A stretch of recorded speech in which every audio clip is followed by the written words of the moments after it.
Hey everybody, Michael here from GetFitOver40.com. Got this weird camera on my head. We're just gonna take some video using it because it's one of the things I'm gonna talk about today. It's the Insta360 Go2. There was a 1, there was a 2, there's actually a 3 out now, but the 3 was a lot more money. I got this one used. If I can pick up something for fairly cheap, then I'll do it. I only paid a couple $100. And it came with a whole bunch of accessories and everything, so that was really cool. And so what we're gonna do here is I'm gonna do sort of a first person perspective. So one of the things you can do with this camera, this little guy, it's just snapped in here. I'll see if I can pop it out and show you this little camera right away, right? You might not be focusing on it too well, but it just pops in this little case here. This case is a remote. It allows me to remotely turn it on. I can turn it on here. I can put this just about anywhere. I'll put it back in here for now. This magnetic, it came with a whole bunch of accessories. So I got all these things. So I'm just going to show you in this camera, all the bag of accessories. I'm going to show you in this camera, the remote, and it's actually recording. You can see it's in pro mode. It's recording video and audio. And I'm actually recording audio on my lapel mic. So I might use the audio on the Insta360 if it sounds good, because that might be kind of cool just to use that audio. We'll see which one's better. All kinds of GoPro stuff in here. A little bag with some more accessories. This is a little chest strap thing that you just sort of wear. It's like a little necklace thing, collar thing that it clips onto. You can put under your shirt. I got to be careful though because I have a pacemaker. I'm not really sure if I want to use that. But then I got all these other little ways to mount it, using just a tripod stand, using the GoPro mount, so I can mount this a bunch of different ways. Neat little bag that it came with. It also came with these guys, which are these Insta360 branded selfie sticks that expand out to a pretty long distance. This is a slightly shorter one. I could actually put them both together and get a crazy long one if I wanted to, just screw them together and make it super massive. Might just try that and see if I get a really cool effect.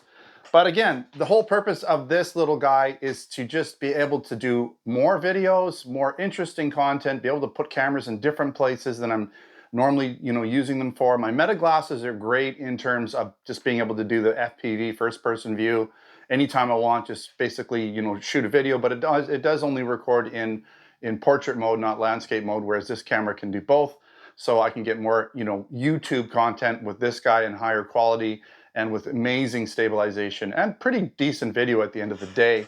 So anyways, there's going to be, just another way to make content for the channel, just to have access, just to make me a little more creative. The more options I have, the more creative I can be in making these videos.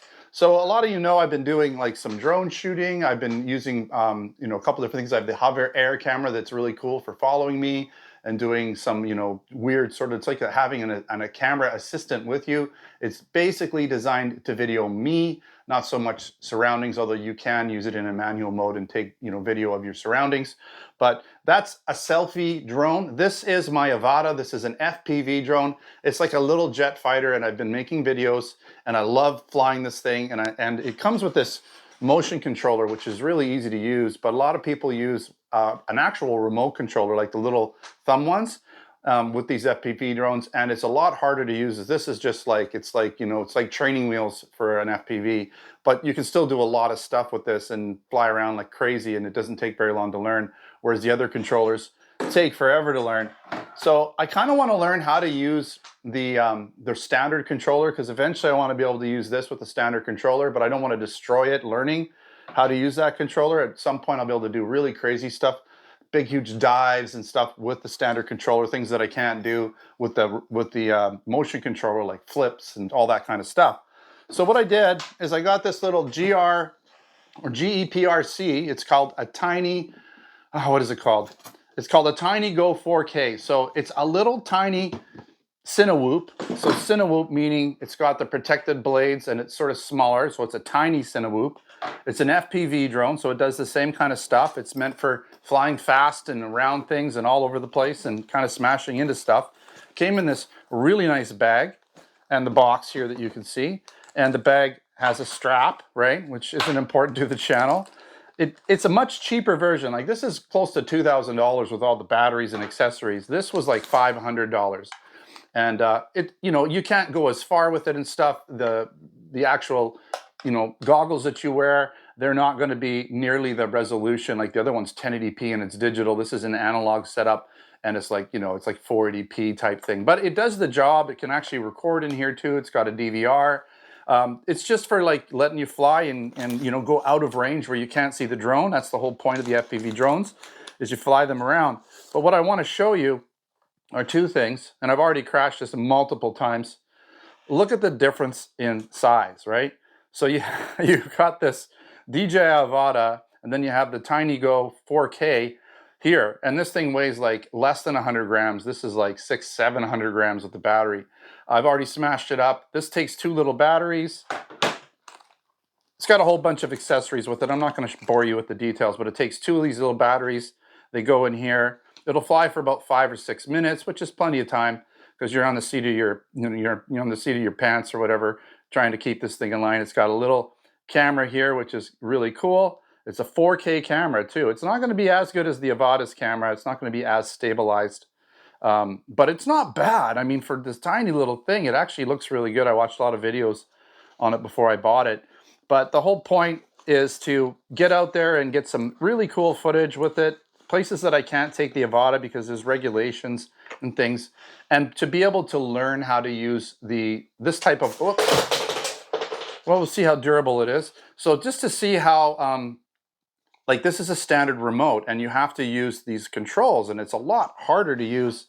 This guy, you just point and turn and go up, down, left, right. Like this is a whole other realm. I've been basically using, there's a program, like a little game, I guess you'd call it. There's an application I put on my computer that lets me bind the remote to it using Bluetooth that lets me practice first-person drone video, like playing a game. Essentially, you're playing a game. It's like you're flying a drone, but it uses the realistic controls, and it helps you learn how to use the controls before you go and fly your real drone and smash it into everything under the sun. Because when I took this out, I've already had it out, and basically I was spending most of my time landing in the grass, and it became a little mini lawnmower. And as soon as it would land, it would chop all the grass up, and you can probably see it. I don't know how good this is working here, but all the grass was getting inside of it, so I thought that's not good. So I brought it inside. Then I smashed it on my hardwood floor a bunch of times. But over in the gun area of my Sea-Can, it's like a rubber mat, so it's a softer, foamy mat. So that's what I'm using now. I'm flying in there and banging into stuff, but when I land, at least it's landing on a rubber mat as opposed to a hardwood, right?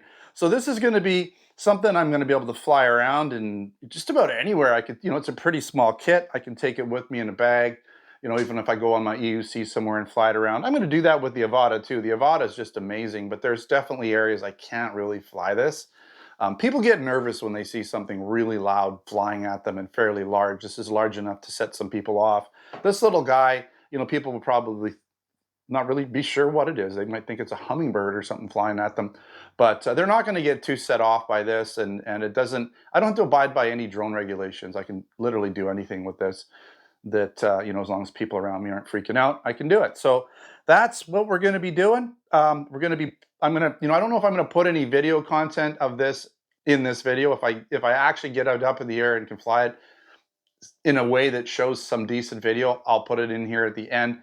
But other than that, you might have to wait till I get a little better at using it. Anyways, so that's it. That's the update for what's going on here with some of the new little gadgets and things that are going to hopefully help me provide more content and be even more creative with the content that I'm showing you guys. All right, thanks for watching another GetFitOver40.com video. Don't forget to subscribe. Check me out on Facebook, Twitter, and Instagram. Until next time, take care.